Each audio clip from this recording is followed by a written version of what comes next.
Welcome to Bunch Formation, your new favorite college football podcast. I'm Chris Vannini, and I would like $45 million to never work again, or at least to not work. Well, I don't know if you're going to get that, Chris, but I'm just here to just give all our listeners a round of applause, just clapping my heart out. I don't know why it's not making noise. I'm clapping like people clap all the time. I don't know. I'm confused, but quite a weekend in college football. On the field, in the boardrooms, we had a lot going on. In the weight room, in the communities, we have a lot to talk about. Okay. James Franklin fired at Penn State. Trent Dilfer fired at UAB. Trent Bray fired at Oregon State. There are no more Trents among the FBS head coaching ranks. But you know what? These guys won't have to work for the rest of the year. But you know what they will be getting?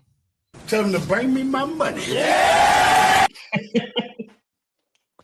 It's pretty crazy that like buyouts are just not really a thing in very many other like forms of business, basically. Like, yeah, because it'd be insane. We're gonna talk about that. Yes, we'll get there, and we're gonna get to the buyout conversation. I went to 3 games this weekend. I went to Tulane ECU on Thursday. I went to North Texas USF on Friday. I went to Red River, Texas, Oklahoma on Saturday. You're stealing my flow, Chris. You're stealing my flow. David went to Missouri on Saturday.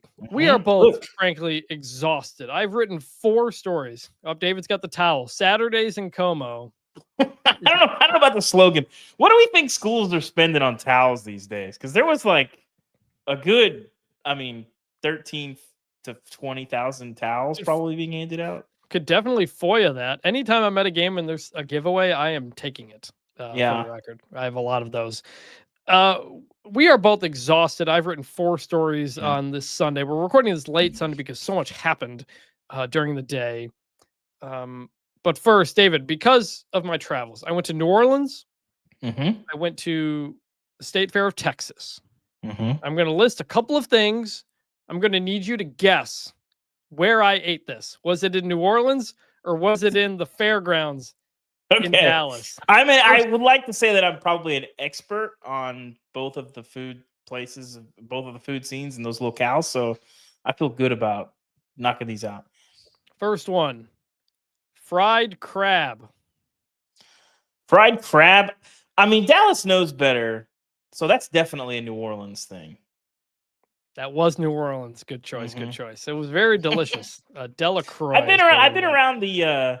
I've done my time at the fairgrounds. Do you remember when I used to do the fried food reviews for Fox and Sports on Earth? And I would basically that sounds familiar. It was more or less a grift to convince my employers to pay for me to eat all of the fair food, and then I just would take pictures and write about it. I took my wife with me a couple times, and then one time I went with Kyle Porter, actually, who is now a CBS golf writer, and we watched a goat give birth.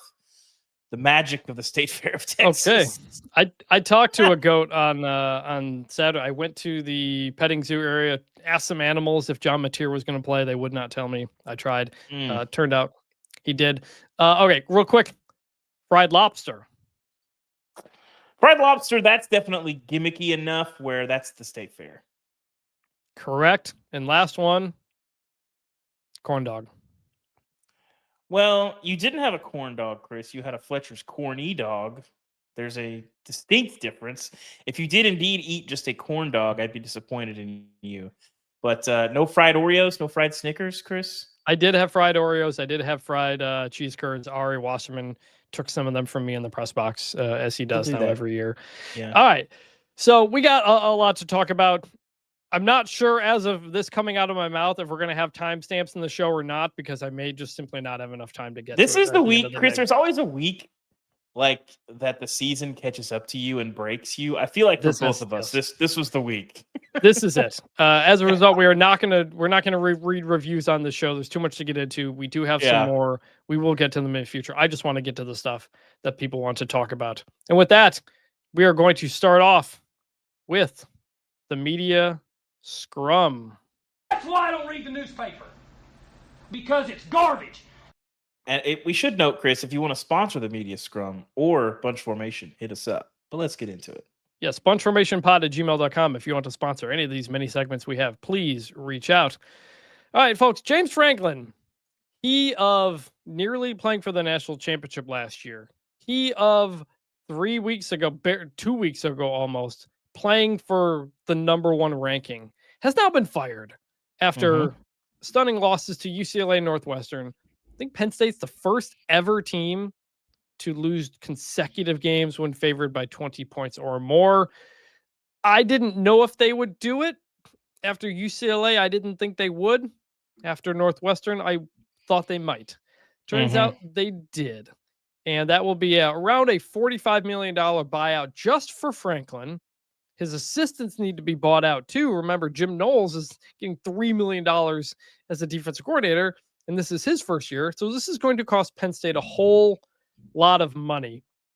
But they have ultimately decided that you can't afford not to fire him, which is what a lot of these situations come down to. David, your first reaction upon seeing the news? Not that surprised, because it seemed like it was kind of so toxic and untenable. And it should be noted, Chris, that Penn State or Pennsylvania has weird public records laws. So I don't think anybody has seen a physical contract yet.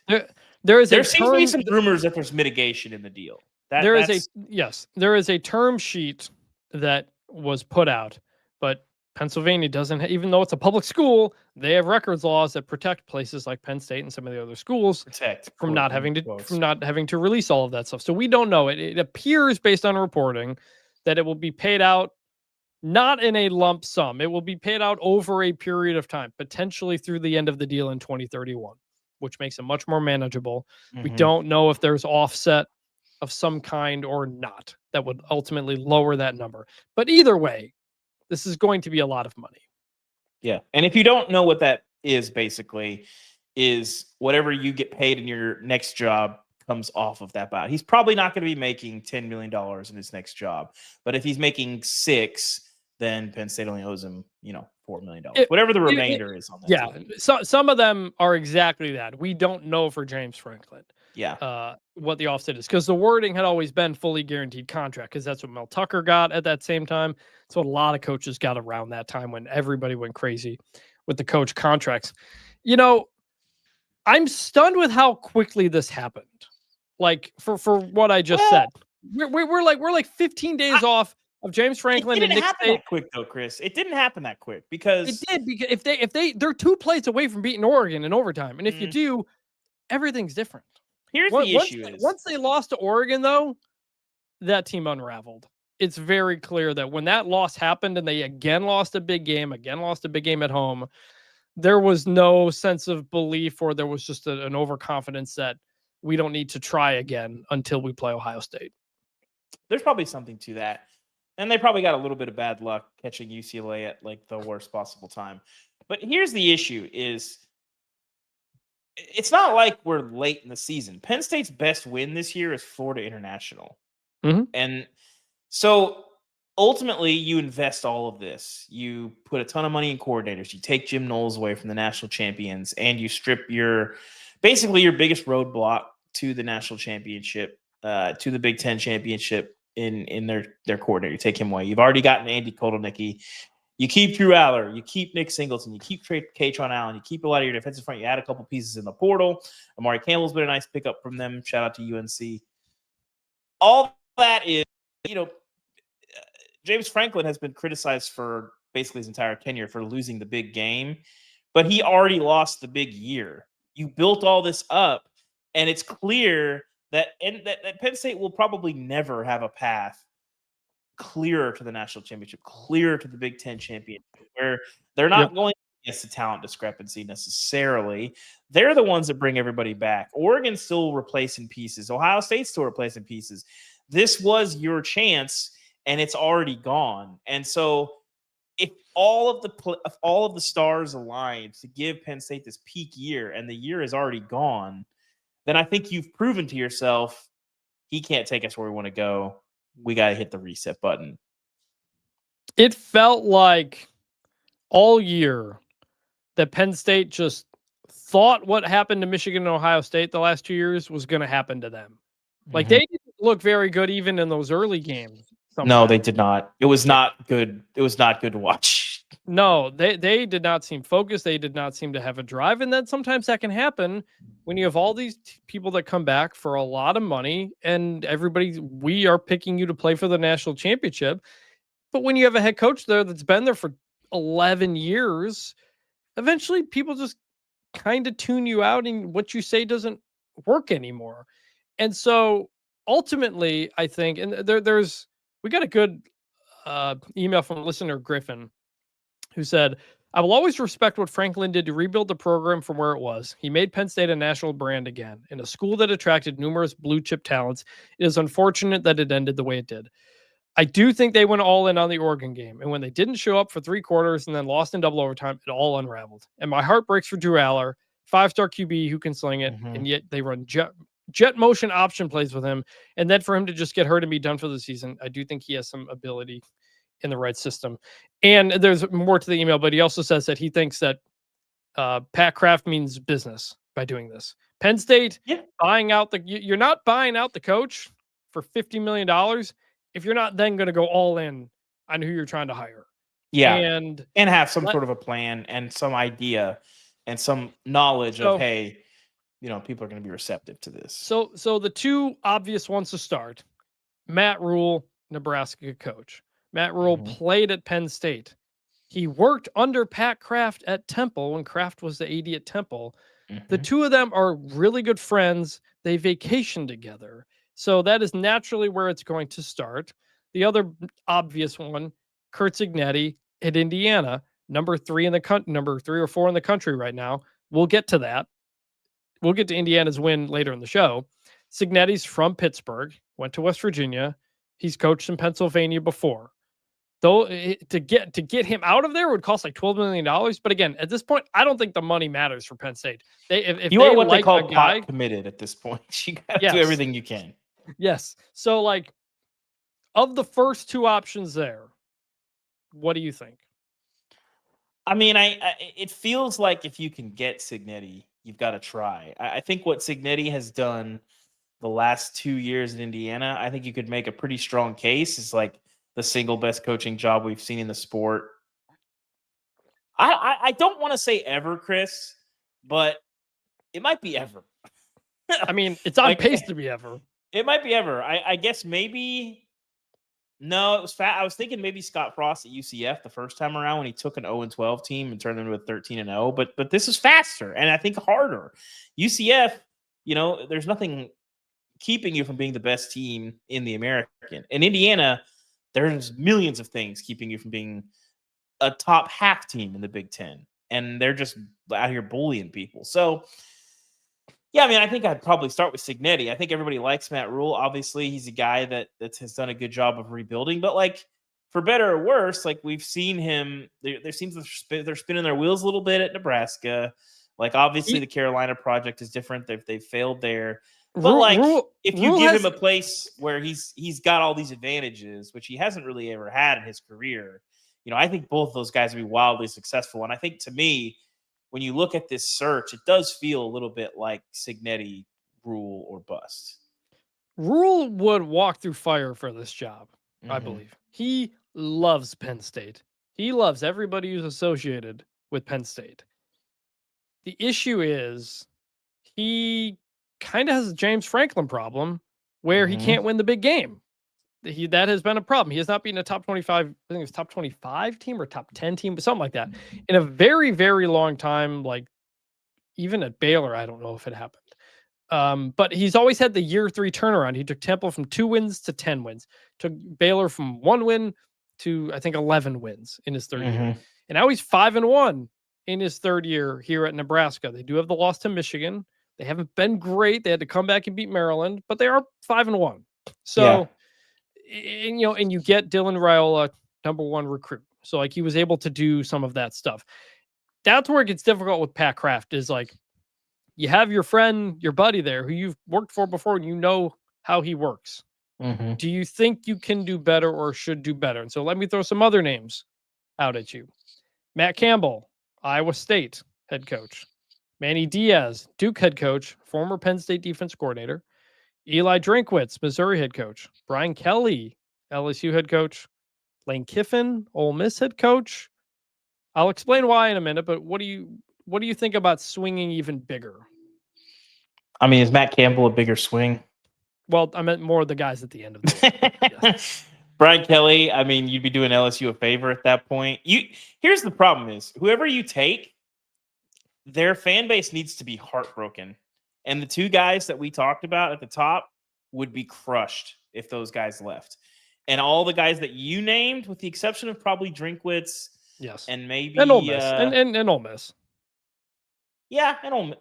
I think Ole Miss knows that like Lane's probably not a lifer there, but Lane Kiffin at Penn State just feels a little bit like a weird fit. But I do think there's an element in this of with Penn State. You think about his tenure, 10 years there. Besides the on the field stuff, was there like one thing that he did? I'm not even talking personality or interpersonal dealings, just like that made Penn State people be like, oh, I love that guy. That's our guy. Like, there's an element of that. You talk about like early Dabo, screaming in the ring, BYOG, bring your own guts. That becomes like kind of a rallying cry for the program. Lane and his constant like antics, like Drinkwitz, all that stuff. Like, there's all these things that these coaches do that's a part of who they are, that gives the program an identity and inspires like a love from the fan base of like, that's our guy. You might not like this or whatever, but like, we love this because of this. And I feel like they need a guy who has some of that element to what they do, because I think you can succeed on the field, and I think you need to do more. There was never much fire there. And even at the end, when he's asked about his job security and stuff like that, he just reverts to the cliche answer every time. After the loss to UCLA, he tweets the same thing that he does beforehand, just the want to know, all this kind of stuff. And people got sick of it. You have to show some fire. You have to show that you're actually as mad. Yes, your fans. You can't tweet that and that everybody's going to be furious, and then you tweet it, and shocker, everyone's furious. And it's like, there's something to be said for being the same guy every week. There's also something to be said for reading the room. Yes, your fans are furious. You have to acknowledge them. And James Franklin is a guy who reads everything that's written about him, and he has people who bring it to him. And he sometimes admits that, but that's where kind of like the focus is like, are you too worried about how you're coming off to people and what your image is and all these different things? Like, I don't know what it was, but you never really saw him. And if it's not his personality, you don't want somebody to be inauthentic. We'll get to another coach later on this show who's having that same problem with his fan base. But like, it's still college football, and you need to rally people. And he never really felt that much like a part of the community there. He was just the guy there. That's why I was so surprised he signed that contract in 2021, because I did not think he wanted to be there for that long. I thought he should have taken the Tennessee job. They were having some conversations. I felt like it was the right time. It was probably the right job for him.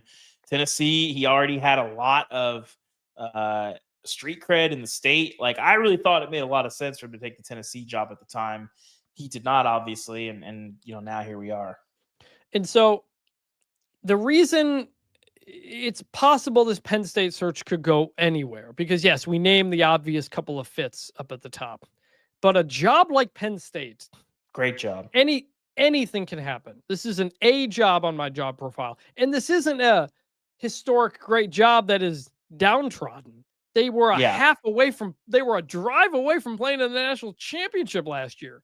And so there is going to be a lot of roster turnover you have to deal with, but this is not like a thing that needs a major fix, as long as you can. Also, not necessarily. I don't think you have to make that a given, Chris. I think when it's a messy situation and you like, I don't think that you have to just expect, well, we're going to lose 25 guys to the portal. Like, no, but I'm saying it's rare.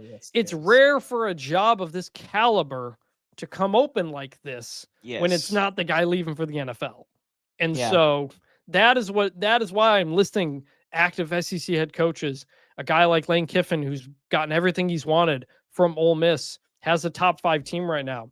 but he does historically have a more difficult path to the college football playoff than you would at Penn State.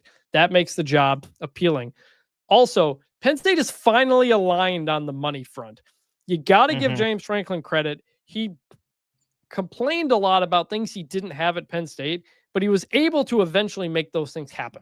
It helped when he got a new AD in Pat Kraft. It helped with a new president. They were largely saying yes to what he needed. And so Penn State is paying up for players. You don't keep all those guys who were going to the NFL, who could have gone to the NFL and gotten picked. You don't keep them if you're not paying up and making it worth their while to stay. Penn State is doing that. And so, like, I talked to some coaches, some agents, some various people around the industry, and you get the vibe of like anything could happen at Penn State because every coach wants to know how much money can I realistically have for not just me, but for my roster.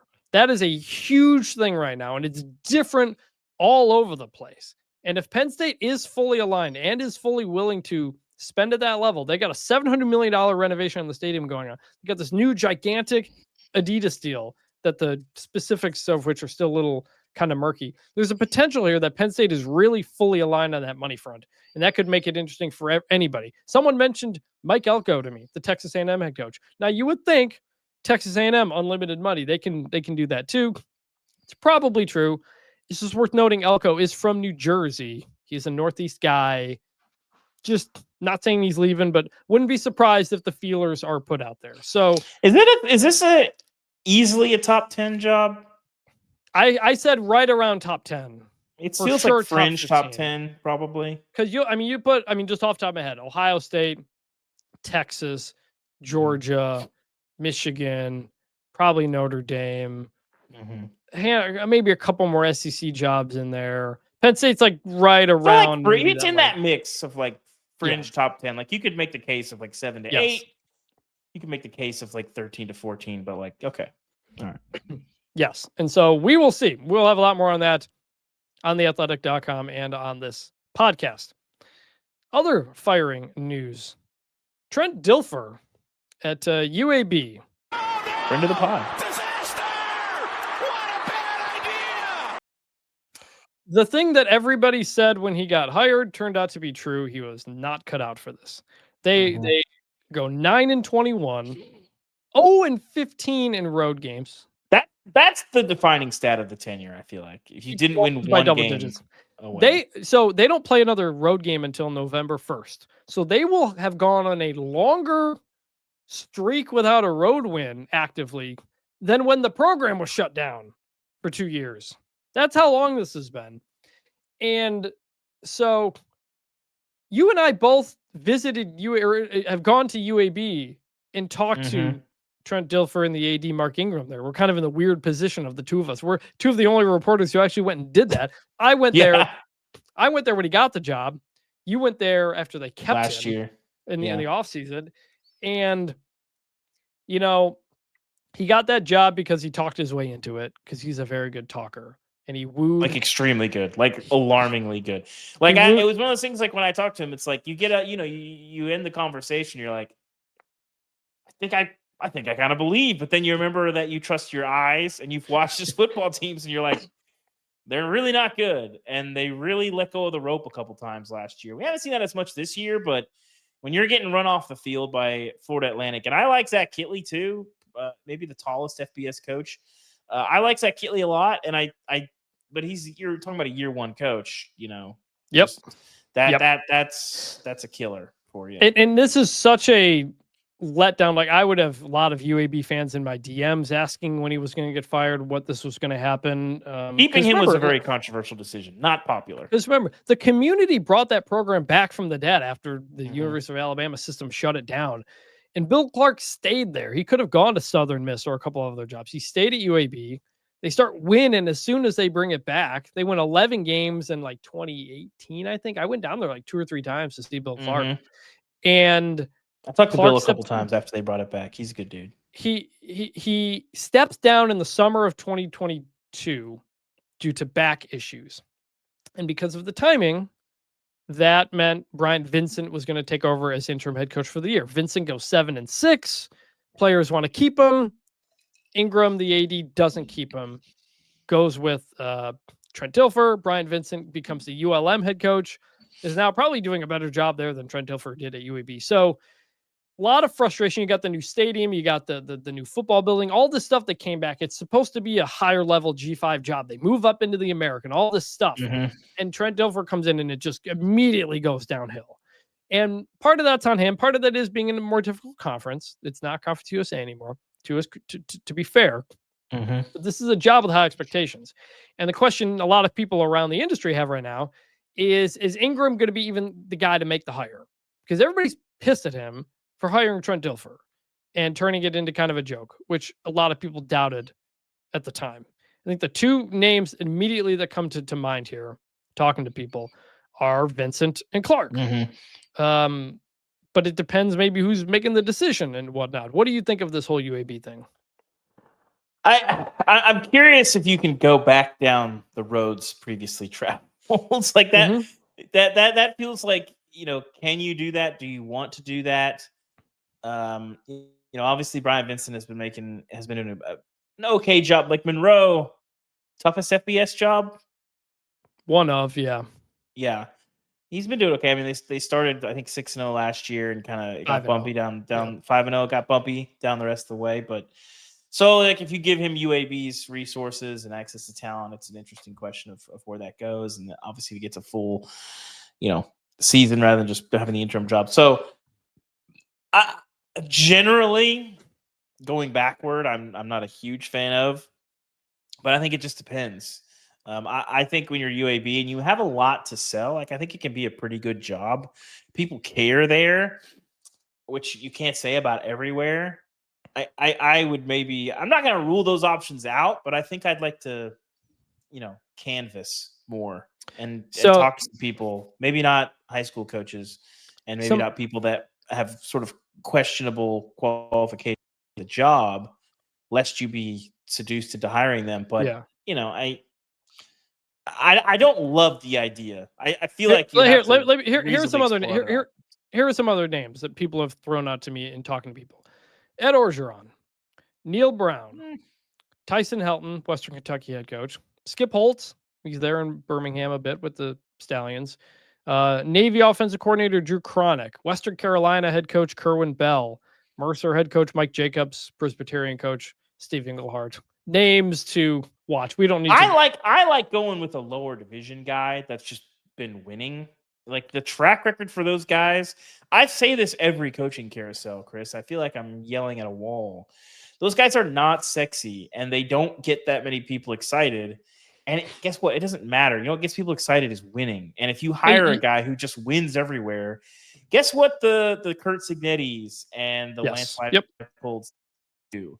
They tend to keep winning because if you're running a program, like as your resources and talent go up, like you're generally going to max out on those things. So I kind of like the idea of a really big winner at a lower division.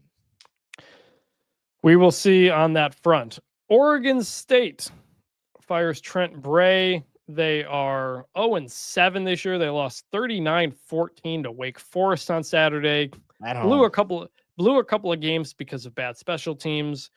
Bray was promoted when Jonathan Smith left for Michigan State, and that was right at a time when all the realignment stuff was falling apart. So, like, nobody wanted to touch the Oregon State job because they didn't know what it was going to be. And so they promoted Bray. He was a defense coordinator. From everything I've heard from people around there, he just didn't know how to be a head coach.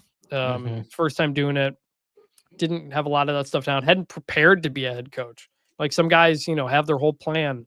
I wrote that story last week in The Athletic of how a coaching tree happens. Guys who are prepared to do this. He just wasn't. Nice guy in my interactions with him. Really good defense coordinator who's probably going to end up somewhere as well, but just did not work there.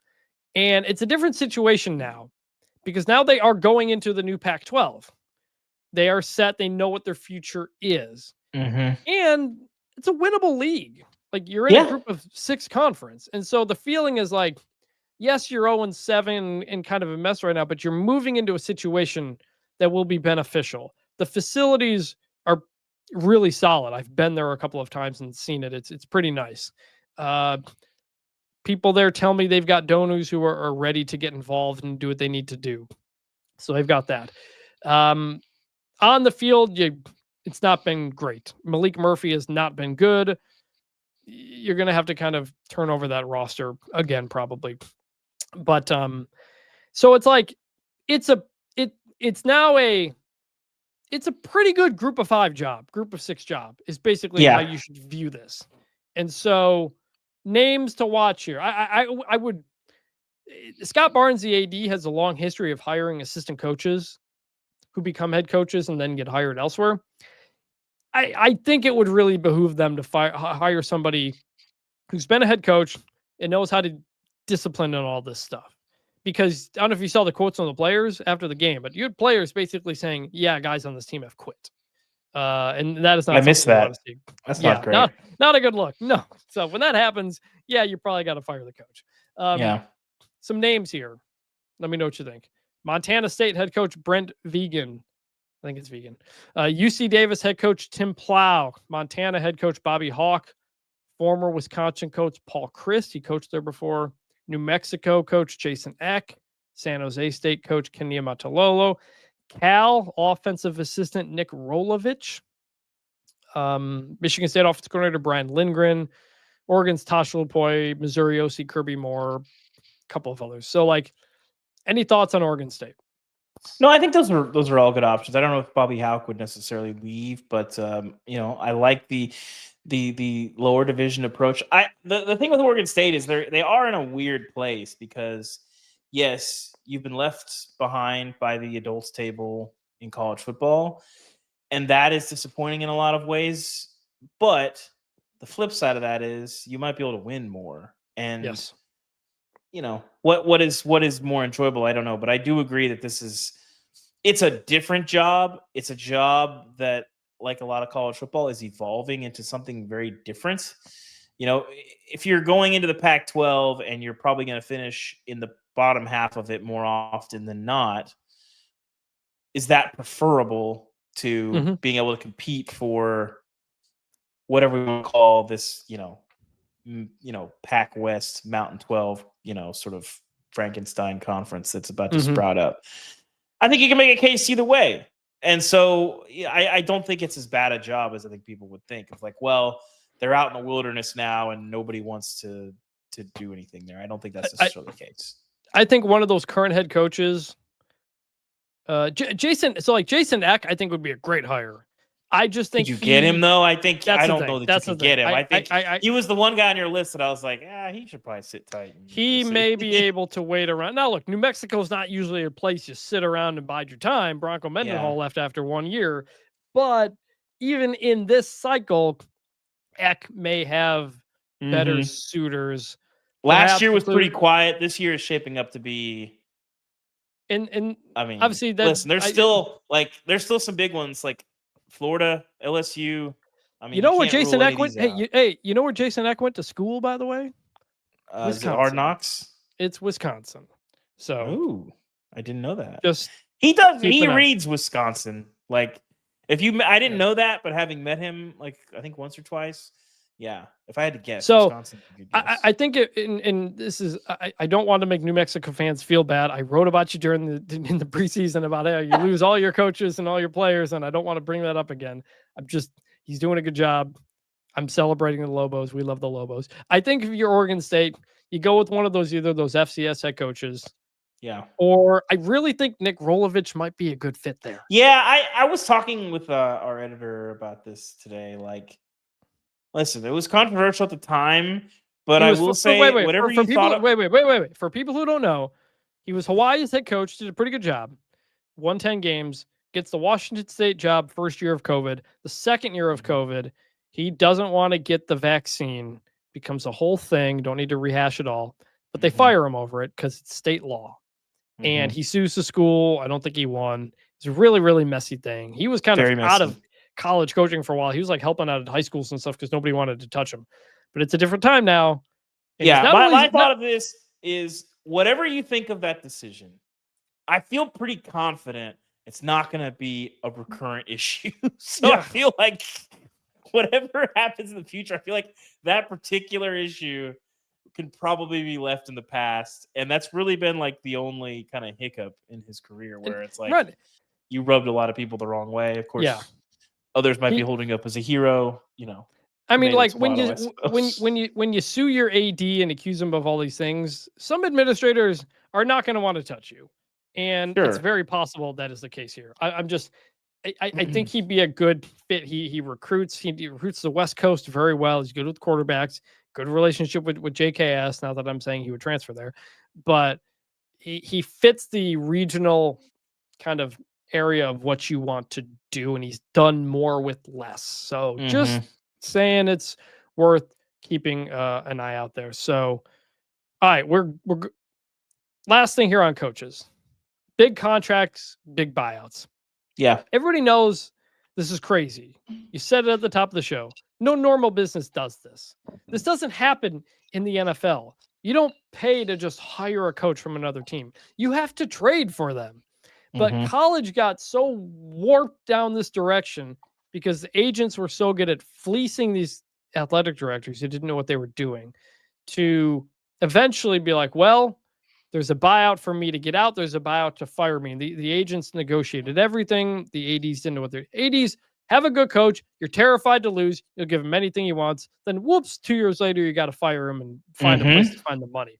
The question is, will this stop now in this player revenue sharing era? I talked to several administrators and agents about this. I'm probably going to write a column later in the week. In that, for most schools, I think you may see a change in how contracts go. Now, when COVID happened, everybody thought that was going to be it. Oh, we don't have any money because of COVID. These contracts are going to come down. And me and Nicole Auerbach wrote a story at the time, and there was I think it was an AD or an agent who told us, no, that is not going to happen. COVID made everybody realize that football is the only thing here that makes money. So this is the one thing you have to be doing that's going well. Coaching. Auburn fired Gus Malzahn at the time, the second highest buyout ever in the middle of $21 million. So that didn't happen. And so, but now you get to a point where this is the thing the administrators and agents keep saying, and coaches, every extra $1 million I give to you, or I guarantee for you, is $1 million that's not going into the roster. Yes. And it would behoove you as a coach to put that into the roster instead of your pockets, because if it goes into your roster and you win more, then you're going to get that next extension. Then you're going to win. Then you're going to stay longer. It's ultimately going to benefit you in the long run. Personal legacy issue is the idea, as opposed to a guy who just wants to get $9 million and doesn't care. So I think for a lot of schools, that may be the case. I talked to a coach who last year was offered a raise by his school and said, no, don't give it to me. Give it to my staff and give it to the players. That's where it needs to go. You can extend my contract and add some years on or whatever, but I don't need any more money. And I feel like it should be noted, Chris, that is a move born of pragmatism, not of charity. Yes. Like, I feel like if that story was public, there'd be a lot of like, oh, what a selfless gesture. It's like, no, he wants to win. And like the shortest way to win is get me better players. And how do you get better players in 2025? You do it with money. Look at Texas Tech. They are a top 6-7 team now. And I'm not saying Joey McGuire is not a good coach, but Joey McGuire had only been a college assistant coach and a high school head coach, a good high school head coach, before getting that job. Texas Tech is the lesson that the best way to win is to get good players. And so everybody should kind of recalibrate what you're going to do. Even the Belichick thing, only his first 3 years of the contract are guaranteed. Like, you might see more stuff like that, or you might see more incentives on it. Hey, if you win 10 games, you get a gigantic bonus, that type of stuff. I think that's what administrators want to do. But some agents have said to me, like, the big schools are going to do both. They're going to give the coach $10 million and they're going to give the team $20 million. And that's the boat. That's the boat I think Penn State falls under. You can pay $50 million for a buyout. You can pay whatever you want for players and the coach. I don't think you need to be pragmatic with your money there. So at the top, I don't think it's going to change.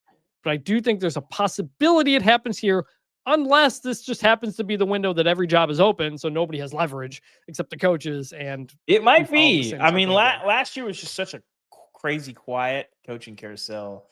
And you're already seeing this year, like, it feels like every coach who was on the hot seat just started piling up losses early and just enraging the fan base. I mean, we're at what? How many openings are we at now? And it's I the think second week of October. 9. I haven't even I was finished going the to say day. 7. So, yeah. And, man, yeah. Yeah. So, anyway, if I was getting $50 million not to work again, you know what I would do? Smile! That's what I would do. All right. Now let's actually get to the games. The We're going to have to football hustle games, through the games, things we Chris. like. We will get through the games. We will start that with our game recap section. Kids are playing their tail off, and the coaches are screwing it up. Got double John L. Smith there. Indiana 30, Oregon 20. I've never been more like, all right, that's it, of a game than I was with this Indiana performance. Like, Yeah. they're good. They are really good. Better than last year. They are better than last year by a lot. And this is a moment for all of your preconceived notions of Indiana to go away. This is not, they haven't played anybody, wait till they play somebody type of thing. They have the number 17 strength of schedule right now. They beat Illinois by 53 points, and they just won at Oregon, who we all said a week ago, well, Oregon's clearly one of the best 4 teams in the country. They're a lock to make the playoff. And Indiana just went there and beat them. And if not for a 6, might have beat him by even more. I was just like, I was watching this game in the press box of the Cotton Bowl, and I was like, holy cow. Like, Indiana's just really, really good. There's no ifs or that's or asterisks. No, they're just really good. They didn't play very well, and they won at Autzen by double digits. Like, come on. That's my takeaway. I mean, I'm with you on this, Chris. It is like a sum of the parts is greater than the whole sort of situation, or the whole is greater than the sum of the parts situation. Because you look at Indiana and you're like, there's nobody, Mendoza's been okay. Like, Elijah Surratt's pretty good. Like, Hamby's pretty good. Like, they got some guys, but they don't have a ton of guys that jump off the screen. But they're really good on the offensive line. They find a way to get pressure, and they're not getting pressure by turning like Chop Robinson loose and just they are scheming up pressure. They're really good at stopping them. They do everything well, and a lot of it is scheme. A lot of it is having good players, and I don't know what to make of like the team talent composite and how you look at that. Cause like last year, there's the like sort of nebulous thing of like bringing a dozen James Madison guys over. And like, that's something we just haven't really seen in the sport before. So, how does that work? How do we reflect that in the metrics? The closest thing we have to that of talent, I don't know. And so you look at Indiana, what are they like? They're in the 50s, right? They're like gotta be something like that. Boston College in team talent composite. And like you watch them and you're like, this is not a Cinderella. Like, they push people around. They're really dynamic. They can run the ball against everybody. They are last in the Big Ten. They're 18th in the Big Ten. There you go. Like, I can't really explain. Like, I know that number is fair based on the numbers, but like, that's not like when you watch them, they're not at a talent discrepancy. Like, yes, the scheme helps. But like number 72, Indiana, number 72, yeah. 4 spots ahead of Toledo. There you go. But like Mendoza, like that's an NFL quarterback. Like, yes, there are guys on this team who are NFL. I'm just saying there are several guys on this team who are going to be NFL dudes. It's not like the little giants out there. Like, guys have developed into really good players. And Dante Moore for Oregon, like, as impressed as I was in that Penn State game, it's just a complete opposite in this one. 2 interceptions, did not handle pressure well whatsoever. Well, that goes back to the scheme. It wasn't even that he couldn't handle the pressure. He wasn't seeing the field. And I think it's because Indiana was confusing him. Like, when you don't know where the pressure is coming from and you're facing pressure on almost every play, yeah, I'd be a little bit happy feet too and not as confident. Like, he looked so composed and confident against Penn State, and he looked the opposite in this game. And I think the pressure aspect of it, like, under pressure won, but like, he looked confused. And part of that is inexperience, and part of that is Indiana and just doing things that make that picture that he's seeing very messy. Yeah. So Indiana looks great. Very possible we get Indiana, Ohio State, both 12-0 in the Big Ten championship game. Indiana still has Penn State to play, but that's now a Penn State that doesn't have a head coach, and Drew Aller's out for the year. So Indiana's here, man. Now, one quick thing. I tweeted after the game, Ohio State fans got very, very mad at me. I said Indiana's got a case to be number one, and they do. They are ranked number 3 ultimately. They got 3 first-place votes. Ohio State remained number 1. But Indiana has a better win than Ohio State. Yeah, nobody's got a better win than Indiana now, do they? The only one that's comparable. The only one's comparable is Alabama winning at Georgia.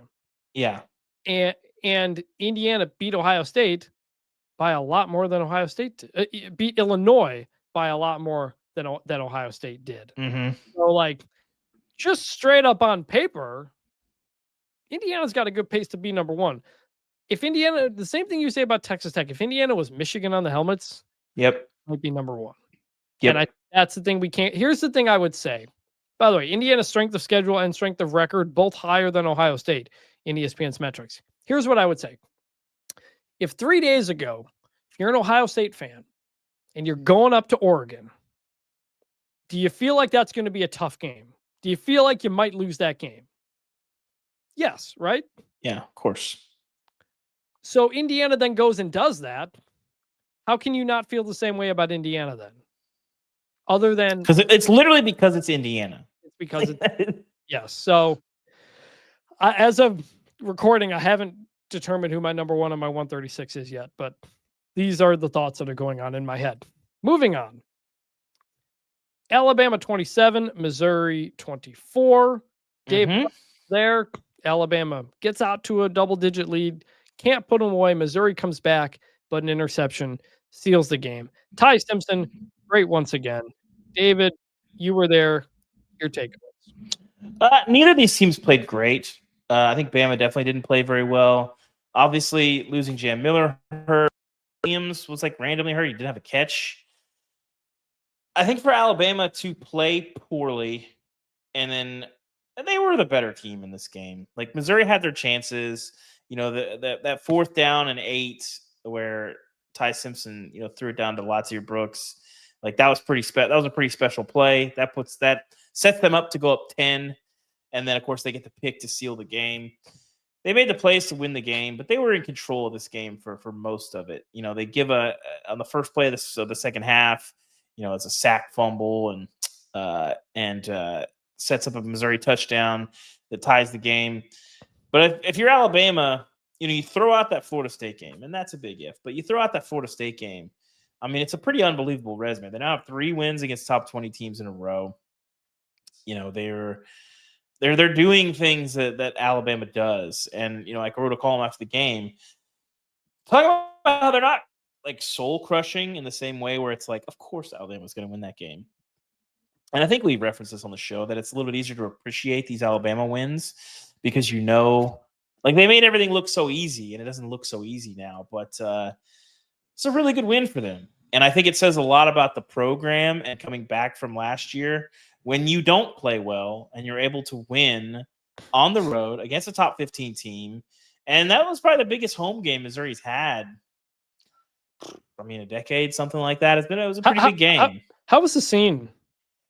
Well, I mean, it's hard because it's a construction zone. It is what it is. They're renovating the stadium. But the crowd was loud. The problem was that it was loud early, and then Alabama kind of put them in a chokehold for the second quarter, and so it sort of muted it. It didn't really get super, super loud, maybe toward the end when Alabama is facing some key third downs and Missouri's trying to get the ball back and give themselves a chance. That was probably when it was at its loudest. But yeah, I think that second quarter took a lot of the air out of the building because Alabama just sort of wrestled control of the game away. But I was really impressed with Alabama, man. It says a lot about a team to play poorly and win a game like that, even though Missouri probably would tell you they didn't play great either. Yeah, I think biggest things for me moving forward, Jam Miller, if he's really hurt, concussion. He's been a difference maker for them. Yes, he missed the first few games. Yeah, and they could not run the ball. And I don't take the Florida State game out in terms of how I rank them and what their resume is. I do take that Florida State game out as in that's not this Alabama team anymore. Yeah. Like, I think and that's frankly, fair. I'd probably do the same for Florida State. So Yeah. Alabama's going through this not quite a gauntlet here, but they got Tennessee next week, and at home, which helps. At home. So they're on a roll right now. They look really, really solid. USC 31, Michigan 13. This game played out pretty much the exact inverse of the way I think everybody thought it would, as in USC rushes for nearly 7 yards per carry and bullies Michigan, and Michigan couldn't run the ball. Lincoln Riley bully ball, baby. The big ones here, Wayman Jordan, the running back, hurt, and it looks like he's going to miss a bit of time. They've had some running back injuries there, and it turned out, I think it said he was a freshman walk-on, King Miller, 18 carries, 158 yards, 8 per carry. USC was so thin at running back that Brian Jackson, who was listed as out on the injury report, played in the game and got a touchdown. Apparently, USC told the Big Ten sometime before the game that he was actually available. But impressive win. Like, that's the game everybody was ready to like pounce on Lincoln Riley for, and USC wins. What'd you think? Yeah. Well, I think it sets up a huge game at Notre Dame this week, which I will be at. I mean, I think just being able to win in different ways. I'm so jealous. Yeah. Have you been to Notre Dame? You have, right? I've been there once to cover a game and once as a fan. Okay. I've been to South Bend in like the summer, but I've never been to a game there, so I'm really excited. So just being able to win games in different ways, I think is really key. And USC seems to have that ability. You know, they've already taken their lumps a little bit this season, but they are a pretty dangerous team. And I'm really intrigued to see, like, you're going to Notre Dame next week, a team that probably has to run the table to make the playoff. If they lose and then win out, like maybe, but probably not. And so that's going to be a really, really big test for them. And I think it's one that if you can win it, you know, I think people start to take USC pretty seriously at that point. And I was impressed. I thought Michigan would probably win this game just because these sort of gut check games have kind of exposed Lincoln Riley at USC. And instead it was the other way around. Yeah, I mean, we'll see, I guess, on the running back situation and how much that impacts what they do moving forward. But really, really good performance by USC. And it's good for Notre Dame because now they're ranked. It's a ranked opportunity for Notre Dame and their playoff hopes. Georgia 20, Auburn 10. Shoo. This is maybe the most disgusting game I've ever watched. It was bad. It was so bad. So, like, Georgia's offense did nothing in the first half. Like, didn't even touch the ball barely. Auburn's offense does nothing in the second what's got everybody talking is 2 plays in the officials. The first one, Auburn's up 10-0 at the goal line, about to go up 17-0. They QB sneak it. Jackson Arnold has the ball punched out. It's recovered by Georgia and returned all the way for a touchdown. Officials ruled a fumble, but didn't quite know what to do. You go to replay. It looks like Arnold crosses the goal line before it gets punched out. And you got Sean McDonough and everybody on the TV broadcast saying, like, well, that's obviously a touchdown. It's ruled not a touchdown. And the case being made by mostly fans, but not clear on the TV, which is a huge problem. The argument is that it was jarred loose before the punch out. And so he was already losing the ball. That is the case. But because the SEC won't say anything else publicly about it, that's up to everybody else to infer and instead just let their officials get dumped on. I didn't see this ball jostling before it's punched out. I mean, maybe you could make that case, but I don't know. Either way, like, that lack of transparency is a problem. Huge. And fans are mad enough. Like, Chris, I tweeted one time about this, and I had multiple fans tweet me like the personal information of these officials. Like, yeah, I'm going to call and harass them for sure tomorrow. Which is why, you know, when I wrote that story about is officiating worse and all these reasons they're not public about stuff is because they don't want that stuff to happen. But the crazies are already going to know and find out, as you just experienced. Yeah. I think it would help the officials if the SEC came out with a statement and defended them, if that was the right call. Yeah. And it, like this wasn't the officials on the field, by the way, that like said, "Yeah, we got to see." It was the replay, that the SEC agreed or went with that call. So the conference should then defend its officials for that publicly. They did not. And that changed everything. That took the wind out of everything for Auburn. They were dead the rest of the way. And it was like a very toxic atmosphere, like from that point on. You have that in the first half. There were a couple of questionable PI calls, which really amped up the temperature in the building. And then, we have Hugh Freeze with all-time reaction shot on that fumble reversal where he was just in shock. So it was like a mock.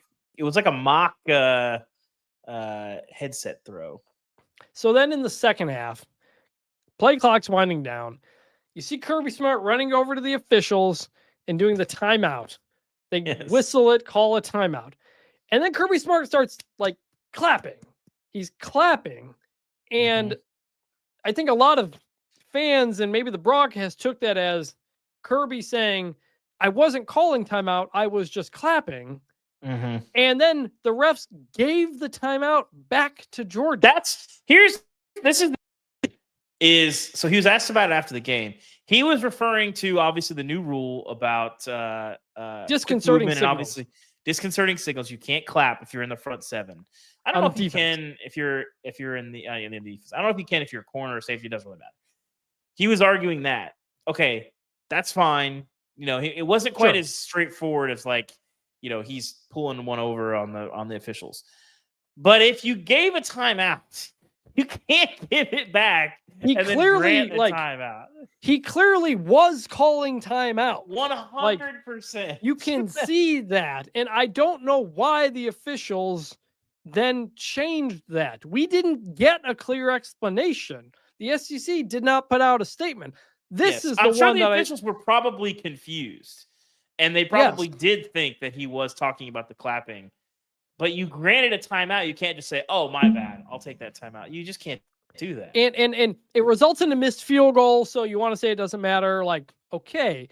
But, like, this is why I wrote the story in the summer. There are becoming so many high-profile officiating mistakes that is damaging the credibility and the reputation of the sport. And it's why I think the ACC's transparency helps.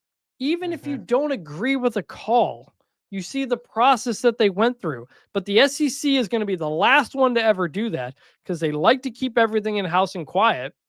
The fact that they had to apologize to Auburn, 2 weeks ago for the Oklahoma thing with the trick play that shouldn't have happened, like that was a rare step for them. Like, and this is supposed to be the best of the best. Like when I talk to coaches, they agree the SEC officials are the best. And you're making these kinds of mistakes. That is a problem. That is a credibility problem for your sport. Okay, well, we'll speed through some of the rest of these. This was going to be the hot seat watch segment, but then some coaches got fired. It still kind of counts. Texas A&M 34, Florida 17. Billy Napier has not been fired yet. He will at some point here soon. It's not good. I mean, again, I called this last week, Chris, playing at home against a very flawed Texas team. I didn't see it as a turning point or a massive breakthrough for Florida. I saw it as it's hard to win on the road. The SEC and Texas is not that great. So yeah, and I thought A&M was very, very solid here. They're solid every week. I'm getting more and more radicalized every week to believing that A&M is the best team in the SEC. Well, they are I think the highest. No, I think Ole Miss is out of them, aren't they? No, they are the highest ranked SEC team at number 4. A&M's defense now, the 3 SEC games, they've allowed 2 third down conversions out of 33 attempts. This pretty unit good. Is very, very good. And Marcel Reed, he'll give you a bad interception a game, but otherwise, he's generally very smart at managing things and managing the game. So they looked very good there. Iowa 37, Wisconsin 0. Oh. Wisconsin has reached the Penn State point of like you got to do it.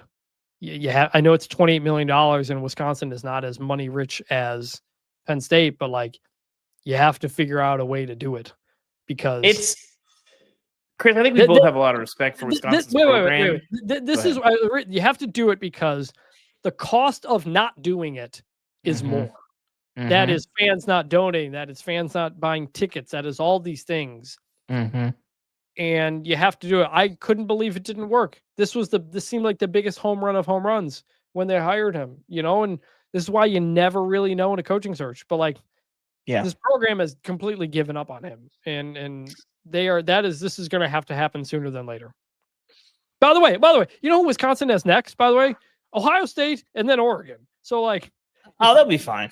They'll pull a UCLA. Don't worry about it. They're probably going 2-10. They're probably going 2-10 in the season, which is insane for Wisconsin. Yeah, that's the thing, Chris. I think we will have a lot of respect for Wisconsin's program. We've seen them achieve some really big things not that long ago.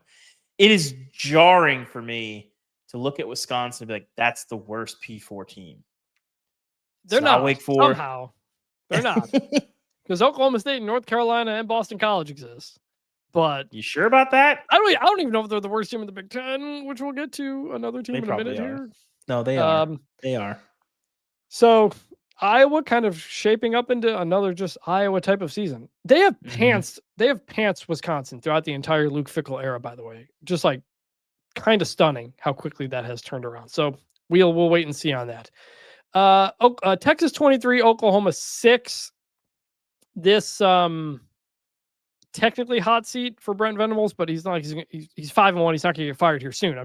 It's in here because can we launch the discussion of this game? I have a question for you, Chris. Real quick, I was there 23-6. Yes, it was close in the fourth quarter. Texas pulls away with a punt return. Arch was solid, definitely not looking like a flop out there. Yeah. Should John Mateer have played in this game, Chris? I kept wondering that afterward. He has the thumb surgery 17 days prior, and then the hand gets cut open by a helmet or something during the game. Mateer said afterward, the hand felt fine. It was the mental mistakes. And as I looked through it, sometimes he had really good zip on the ball, sometimes he didn't. But the bigger problem was his decision making. He was rushing throws. He was trying to force things in there that weren't there. He threw 3 interceptions, should have thrown a few more. And that's always been kind of a problem for him. And he was able to you can get away with that with Mountain West teams, but he'd thrown an interception in 3 of 4 games he played. I think Texas's defense is really good. Is Michael Hawkins any better in this game? I don't think so. What do you think? Well, again, I say, Chris, you point to mental mistakes. Those 17 days since he had surgery, I don't know how many of those days he practiced. I'm sure it wasn't very many. Yep. So again, player safety issue aside, there's a lot of coaches that if you haven't practiced by Wednesday or Thursday, you don't play, and it's not. He was not cleared until Thursday. Yeah, and it's not a punitive action. It's we have to game plan. We have to get you reps in.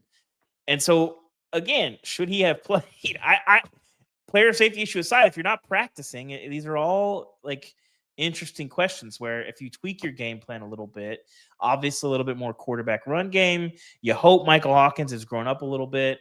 I mean, Chris, I have a hard time believing that Oklahoma was not going to score, 6 points is 6 points. Is it really going to be that much worse? 3 interceptions with Michael Hawkins? I have a hard time believing that that's maybe the not. case. Maybe not. Maybe not. And I really did not like late in the game when the game is well out of hand and you're still running John Mateer around and he's still taking hits. It's once it's 20-6 and there's 6 minutes left, you're really playing a dangerous game with the rest of your season when you got this guy running around out there. And now the thing for Oklahoma, they have the gauntlet the rest of the way now. They are now 5-1, but the remaining schedule is at South Carolina, then Ole Miss, Tennessee, Alabama, Missouri, LSU. Those are all teams ranked in the top 16. So this could turn into 5-1 to 7-5 or something very fast if they're not careful. So we will see on that. UCLA 38, Michigan State 13. This is the other team I think might be the worst team in the Big Ten. My alma mater. Fans have now given up on Jonathan Smith. This was the game that did it. Yep. interim head for whatever UCLA did against Penn State. Interim head coach, you're at home, it's your homecoming, and you're just lifeless out there. Aiden Childs gets hurt again. There's no energy. There's a running back for UCLA, Jalen Berger. He was on Michigan State last year. He said after the game, it looked like Michigan State gave up and they have quit. And that is what a lot of fans feel like is too. And when I talked about James Franklin and the lack of showing fire and resorting to the cliches, it's the exact same thing Michigan State fans are getting from Jonathan Smith. And they have been annoyed about that since day one. And I had defended it at first, saying you need a guy who's steady, because Mel Tucker was like up and down and you never knew what was going to happen.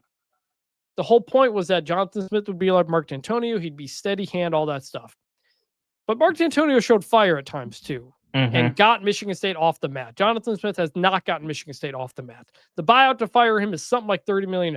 I don't know if there's an offset or not. I had wondered, could Jonathan Smith take the UCLA job? He's a Pasadena native, a West Coast guy. It might fit. But you put in a performance like that, I don't think UCLA wants you at this point. Yeah. So, because the cost for him to leave is not very much. So now we're back into, do you fire him territory or versus does he take another job? This was bad. Michigan State's bad. Not looking good. Any thoughts? Yeah, I mean, we've kind of been. I didn't really understand the let's fire Jonathan Smith talk, and just looking at that score pile up. I didn't watch a ton of this game, but I did. Obviously, I watch all the scores during the day, and I'll try to watch as much as I can. Kind of unbelievable. And on the other side of things, like, what was Deshaun Foster doing? Coming into the season, I didn't think UCLA would be great, but UCLA looks a lot more like the team I thought. I thought they'd be like 5 to 7 wins, something like that. Not like the worst team in FBS. And now they overnight have formed into that's not a great team, but they're definitely fighting a little bit more. And another week, Chris, another week of confusion of who is the interim coach. The interim head coach is Tim Skipper, who's doing a good job. But Jerry Neuheisel. It's not Jerry Neuheisel, the offensive coordinator, who's also doing hired I don't know what's going on with the Jerry Neuheisel stuff. It's wild. It helps that your dad's in media, that you're a former player there, that you're blonde hair, that you may be a certain skin color. And people just don't know who Tim Skipper is. He was the interim head coach at Fresno State last year and did a pretty good job. So, I mean, do that many people know who Jerry Neuheisel is? I mean, they do now. I mean, he stands out, but sure. Anyway, not to get into the whole thing, but UCLA, by the way, has a path to the Big Ten championship because I know. I saw this. They're 2-1 I in can't Big remember Ten who play. tweeted it. I think it might have been Kevin Clark, but UCLA controls their destiny in the Big Ten title race. Yeah. So this may be the best team in the country all of a sudden. So watch out for UCLA. Pitt 34, Florida State 31. The wheels have come off a bit now for Florida State. 3 straight losses. Pitt QB Mason Heinchel was really good. 21 for 29, 321. Florida State, not what they were at the beginning of the year. This looks like going back to the team where you're hoping for 7-5, 8-4, I think. But Pitt at home is not one you wanted to give up either. So there's that. I feel good about coming out of that Bama game. I was like, that's an impressive win, but Florida State, they still kind of felt like a 7-9 win team to me. I felt like there was a lot of overreaction about oh, they're back. It's like, no, I don't think so. And that's why, I have them ranked high when they beat Alabama, and then when they lose bad games, they move down, and that's okay. Yeah. I'm not my rankings are not about to be projecting who the best teams are. I'm just trying to mostly judge your resume. And Florida State's was good. Now it's not. And so we adjust. That's okay. It's the middle of October. Speaking of that whole thing and projecting and who's good in the rankings, Ohio State 34, Illinois 16. Ohio State just choked the life out of another opponent again. Illinois their defense is unbelievable, Chris. And then their offense is solid. And this is every game with them.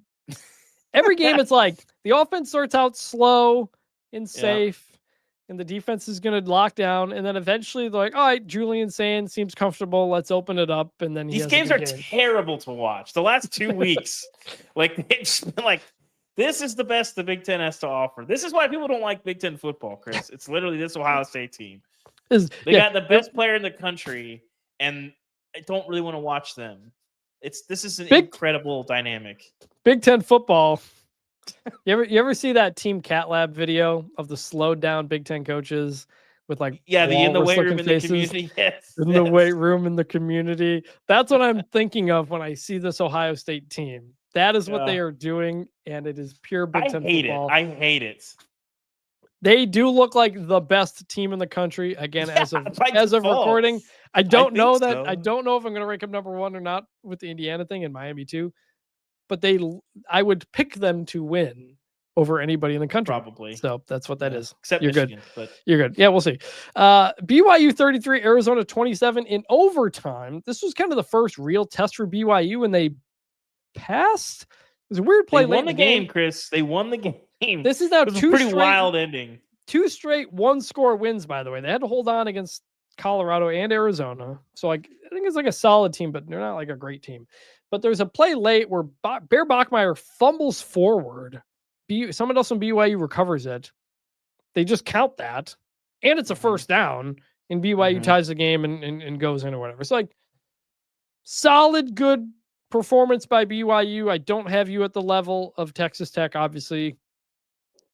I guess you're in that next tier because the rest of the Big 12 is like kind of hit and miss, but there you go. Are besides, is there an undefeated team that you think BYU is better than? Wait, say that again? Besides UNLV, who I can't believe is still 6-0. This team, they are begging to lose games, and they will refuse to lose. We'll get to them in a second. We have them. Is there a team that you think BYU is better than that is undefeated? So the others would be Navy and Memphis, and I think I have BYU ranked ahead of both. I would pick BYU, but like it'd be close. I think I'd probably take them against Navy. I don't think I would against Memphis. Yeah. Ole Miss 24, Washington State 21. Yeah, I didn't watch this game. I don't understand what happened. Wazoo led for most of it. Like Ole Miss just keeps floating into the top 5. Like they're in they're ranked like 4th, and I'm like, based on what? Like I don't get it at all. It's like it feels like just preseason stuff where it's like they're not one of the 5 best teams. Like they're really good. I think they're going to be in the playoff. But I don't know what people are talking. Like they probably should have lost to Arkansas. This game was messy. I don't know. They destroyed Tulane and they beat LSU, and that's what ultimately did it. The good news is, you know what? They go to Georgia next week, so we'll find out pretty quickly, I think, on them. So that was just bizarre. Tennessee 34, Arkansas 31. A final score that is a lot more closer just than win. The game was. It was just 31. Win. It was 31-17 midway through the 4th quarter. Tennessee ran. Arkansas scored twice, but Tennessee ran out the last 3 minutes of the game. So, like, yes, Petrino ultimately was a close game, but you lost. You know, we'll see you guys next week. Tennessee's got Alabama. We move on. We do not. Arkansas is going to ruin someone's season. I need to look at their schedule. Like, they're good enough to beat just about anybody in this SEC that's not that great. Like, they're not good, but they are spicy enough that like they are going to ruin someone's season. Maybe, but I think we thought that coming into the season too. You know, they almost did with Ole Miss under Sam Pittman. So we'll see. But there was a world in which Arkansas could win like 8 or 9 games. But they've got A&M next week at home, LSU on the road, at Texas, like Missouri. Like they're going to be playing a bunch of teams who are like thinking they're going to go to the playoff. Arkansas gets one of those, maybe 2. Yeah, Bobby can scheme up an offense. We know that. Colorado 24. Really good player. Colorado 24, Iowa State 17. Caden Salter played very well. 10 yards per attempt without an interception. Iowa State's defense is decimated with injuries. That's probably part of it. But a 5-0 start is now a 5-2 record, and it feels like Iowa State might be teetering here. Again, I am going to put a lot of that on the injuries, including your both 2 starting cornerbacks, that is tough. But Colorado, good for them getting off the mat, man. Because, you know, Deion had surgery this week regarding the leg stuff. Good for them to get a win and keep fighting. Deion's a solid coach, man. Like it really, it's not like he's just one player or one thing. Like he's solid, and this was a really good, given the circumstances, maybe the most impressive win he's had. So good for them. Tulane 36, ECU 19. I was at this game, spending a couple days with John Summerall. One of the weirdest games I've ever seen. I go up to Harry Lyles Jr. on the sideline, because I was just kind of roaming the sideline for the game. Early, like in the first quarter, early second, I'm like, this is a weird game, man. Tulane gets into the red zone 6 times and cannot score a touchdown. They kicked 4 field goals.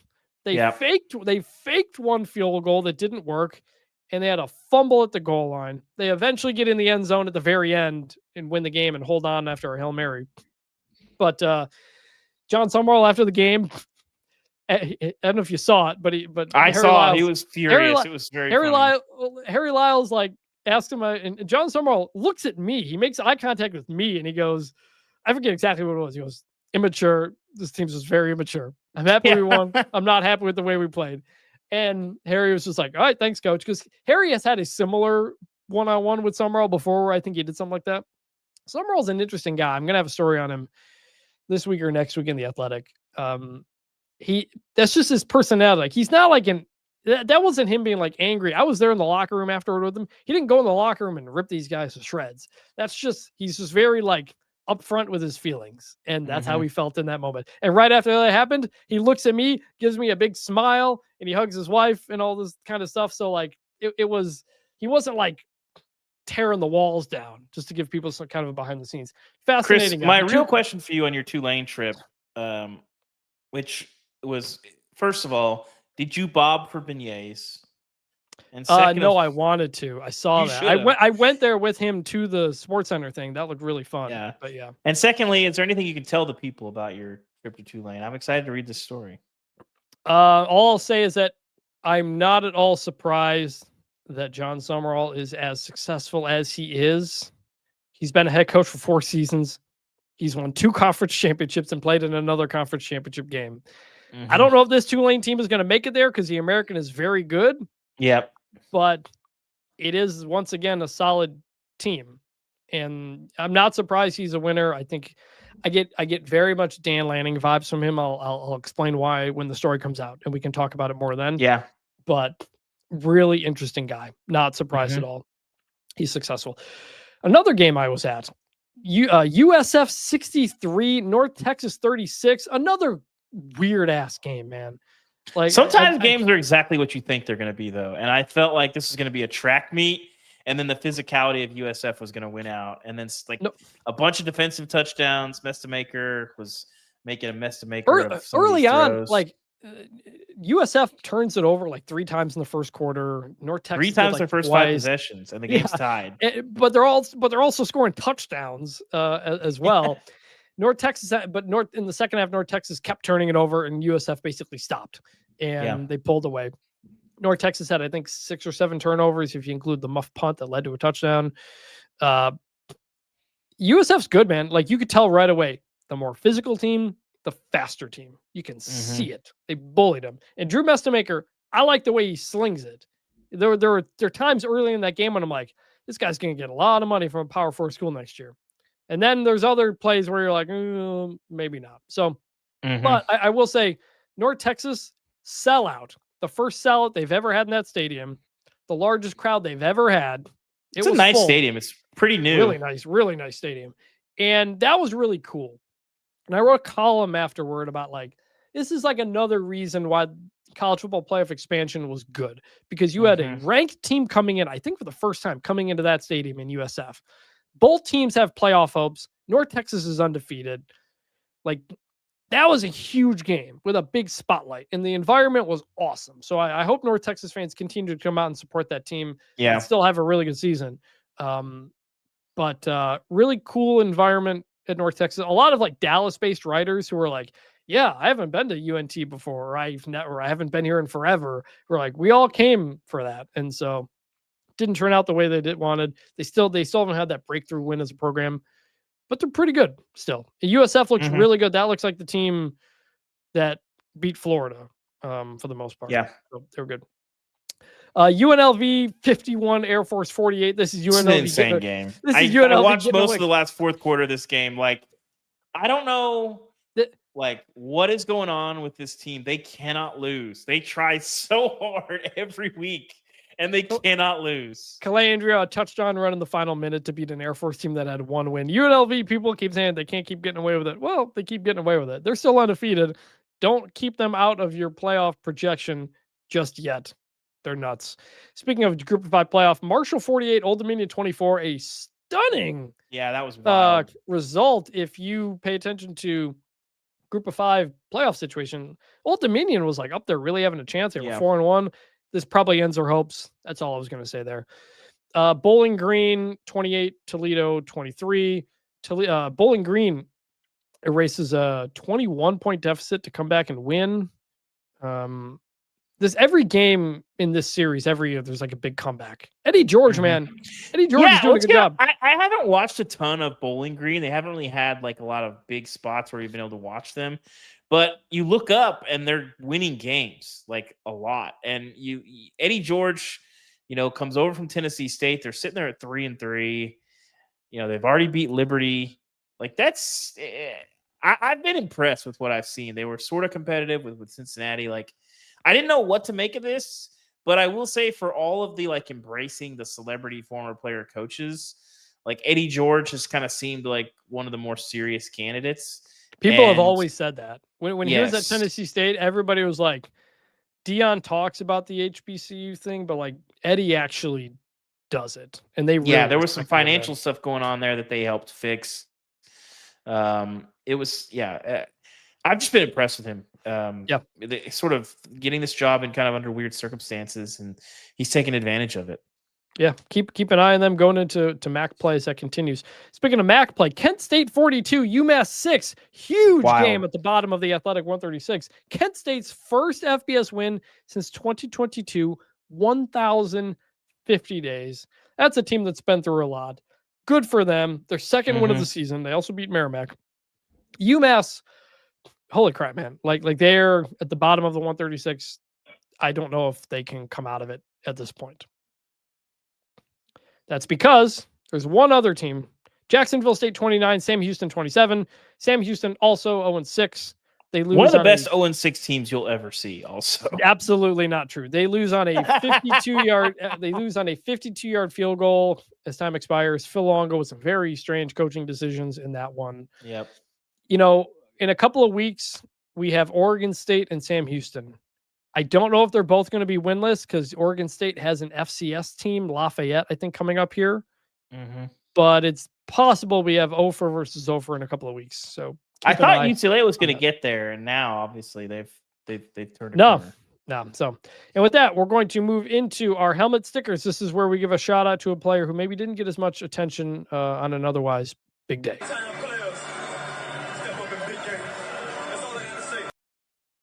My helmet sticker is going to go to Texas Tech running back Cameron Dickey, who had 21 carries for 263 yards and 2 touchdowns in a blowout win over Kansas.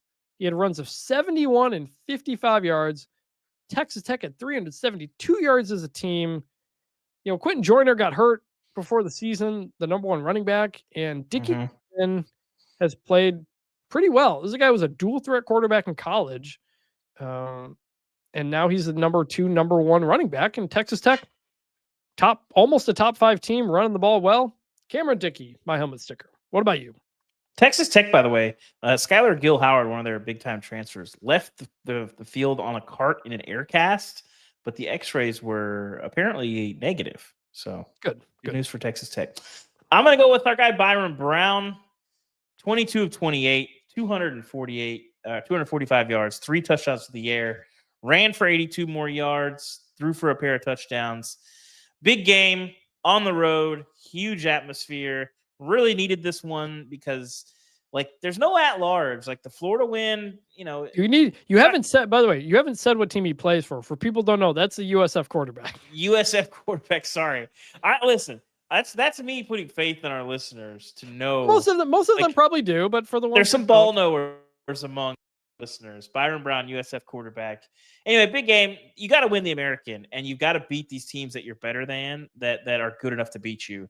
And that was a tough spot for USF to walk in there, and they really took that game over in the second half, in part because they just couldn't stop USF from running the ball, and in part because of what Byron Brown was doing with his legs and his arms. So shout out to the Bulls. He is impressively strong in person. Very much so.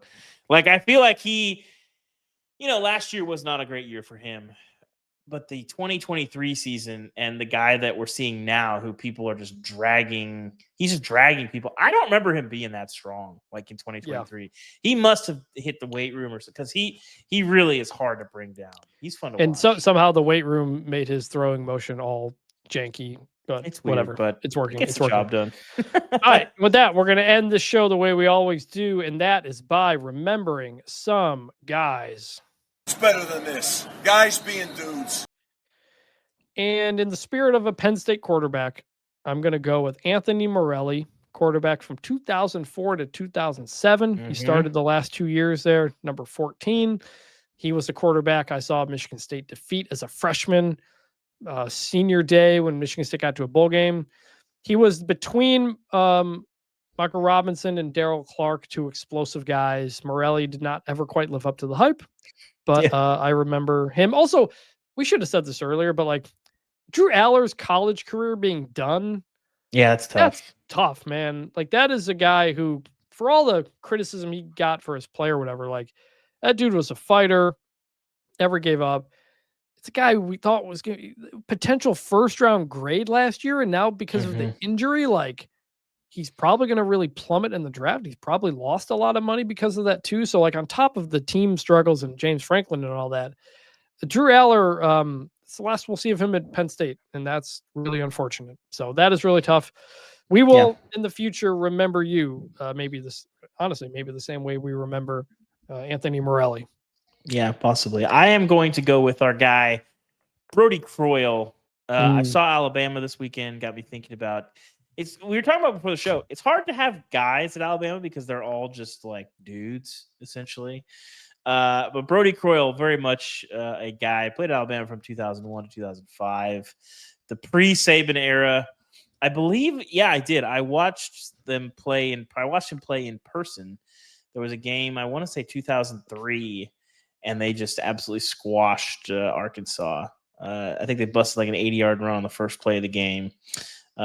Took the entire stadium out of it. And Brody Croyle, very much some mid-2000s SEC numbers. 2,300 yards, 16 touchdowns in 2003.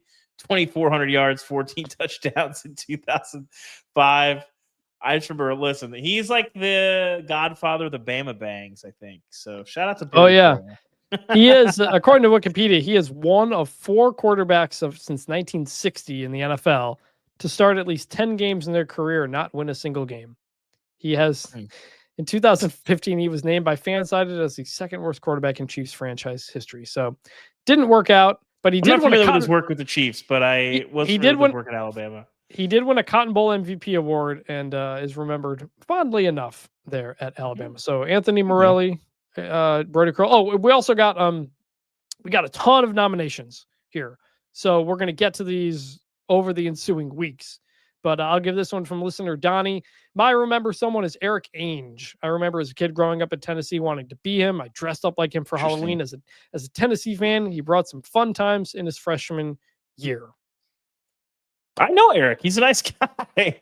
He does radio in Tennessee. Like I've talked to a bunch. We were talking about doing a story kind of around the time of COVID. He's had an interesting life, been through a lot, and he's kind of coming on the other side. It seems like he's doing pretty well right now. I haven't talked to him in a little bit. Obviously, I've left Knoxville, so I haven't seen him a ton, but Eric's good. Eric's a good dude. Nice guy.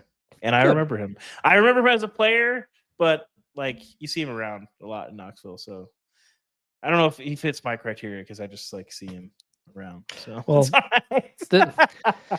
Anthony Morelli, Brody Croyle, Eric Ainge, we remember you. Thank you everybody for listening to this very long episode of the show. 3 coach firings. Just on top of that, we had to do all. It was the biggest game weekend of the game weekend. Yeah, there was a lot. On top of coaching, crazy. On top of a crazy coaching hire. So thank you everybody who's listening to us. We'll get to some questions, some reviews. We'll get into some other stuff on the Thursday episode later this week. was just a crazy weekend. I'm exhausted. You're exhausted. I still got to finish my 136 rankings. So I still got a shower, Chris. So yeah, listen, we knocked the show. Let's give it a round of applause for all of us. yeah. We're not calling timeouts. We're clapping here. We're clapping here. All right. For David Ubben, I am Chris Vannini. Thank you for listening to Bunch Formation. Please subscribe on social media, YouTube, wherever. Tell your friends, tell your family. We're having a lot of fun joining the show. We will talk to you on Thursday. Oh, and please bring back the turnover chain, whether you're trying to call timeout or not.